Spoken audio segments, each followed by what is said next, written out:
बात करते हैं जो हमारे डी ब्लॉक एलिमेंट्स हैं उनमें टॉप टू बॉटम साइज का वेरिएशन कैसे होता है, एटॉमिक साइज में क्या वेरिएशन होता है।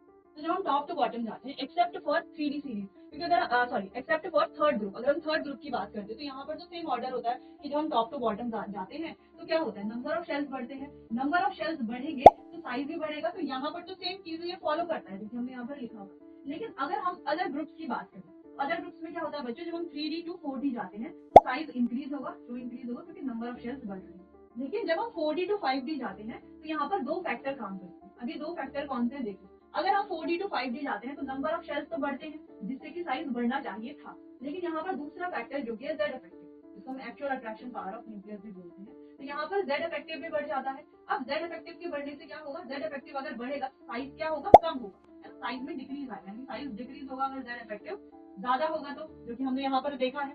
ठीक है, तो यहाँ पर दो फैक्टर एक साथ काम कर रहे हैं, एक फैक्टर साइज को बढ़ाने में मदद करता है और एक फैक्टर साइज को कम करने में। तो जब दो फैक्टर एक साथ काम कर रहे हैं, एक बढ़ा रहा है एक कम कर रहा है, तो जो इनका साइज होता है 4D टू 5D आने पर वो क्या रह जाता है, कांस्टेंट हो जाता है, ऑलमोस्ट कांस्टेंट, एक दो पिकोमीटर का ही डिफरेंस बस आता है। तो हम यहाँ पर इसे समराइज कर सकते हैं कि जब हम 3D टू 4D आते हैं except for third group, 3D to 4D जब हम आते हैं तो साइज इंक्रीज होता है नंबर ऑफ शेल्स की वजह से। लेकिन 4D टू 5D जब हम आते हैं तो साइज क्या रहता है, रिमेन्स ऑलमोस्ट कांस्टेंट, जो हमने यहाँ पर समझा हुआ।